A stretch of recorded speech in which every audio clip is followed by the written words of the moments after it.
I woke to the buzz of my phone at 4:03 a.m. Still half dreaming, I groped for it on the nightstand, blinking hard to clear my vision. One unread text glowed on the screen. It was from my wife, Anna. "I'm at a hotel with my ex. Come get me." My chest tightened instantly. At first, I thought it had to be a cruel prank, maybe even the wrong number. But no, the name on the screen was hers, undeniable. My wife. The woman I believed I knew better than anyone else. The room felt suddenly colder. Silence pressed in, heavy as stone. My heart pounded as if it already understood what my mind was unwilling to process. I sat frozen, staring at those words, rereading them again and again, begging them to mean something different. They never did. The drive. I pulled on jeans and a hoodie, snatched my keys, and stumbled out the door in a daze. The streets were eerily still, bathed in the yellow haze of streetlights.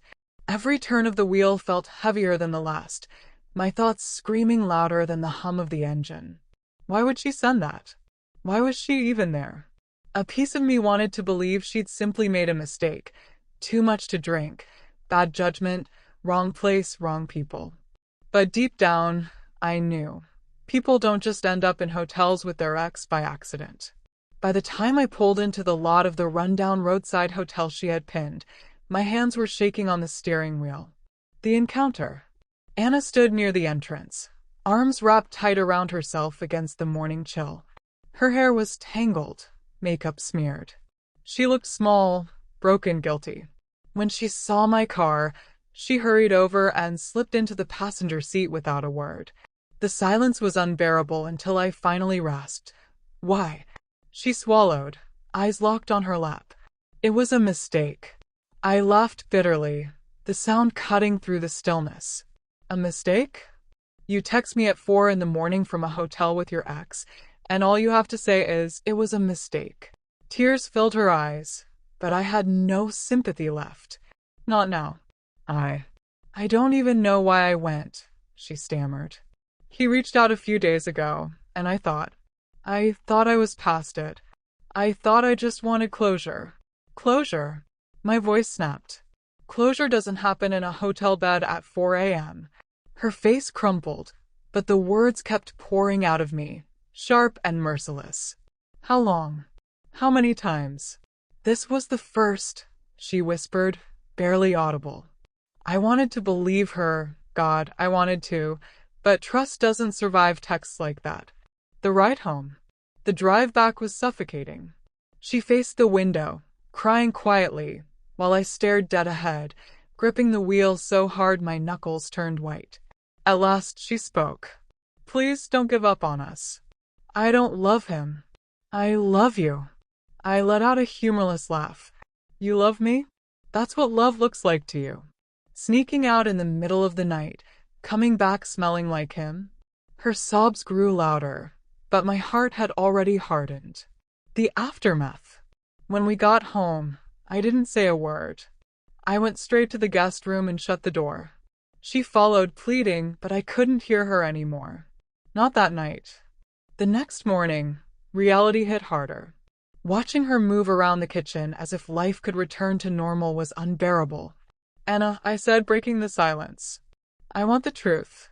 All of it. If you lie now, we're finished." She froze, then nodded. She admitted they'd been texting for weeks. At first, it was harmless, just catching up. Then the messages got personal. She hadn't told me because she didn't want to upset me. Upset me. Last night, he suggested meeting. She told herself it was innocent. One drink became two. One touch became more. She swore she stopped before it went all the way. But her eyes told me enough.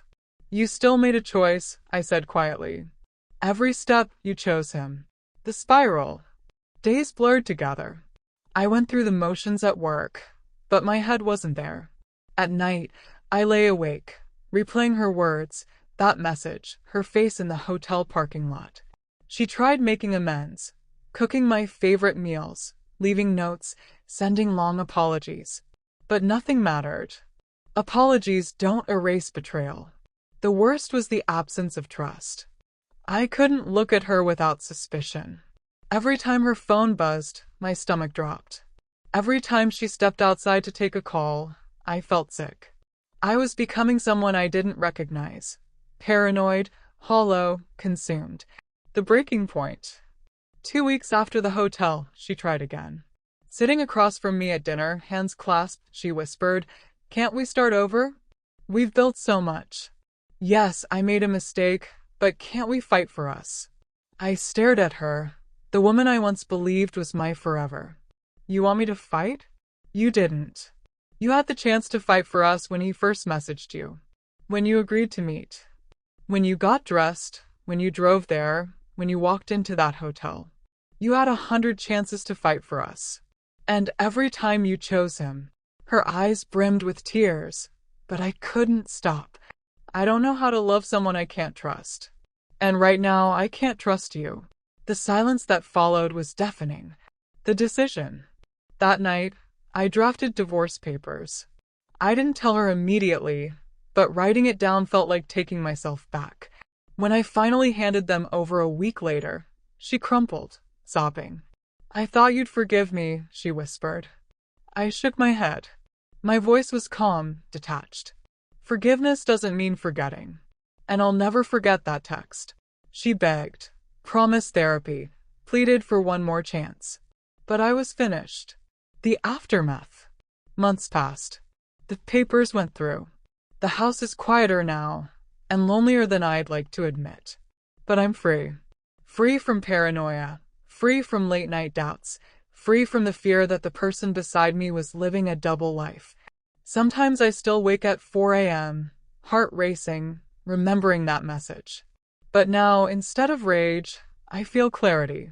Her betrayal broke me, yes, but it also remade me. Stronger, wiser, less naive. And if there's one truth I hold on to, it's this. Love without trust isn't love at all.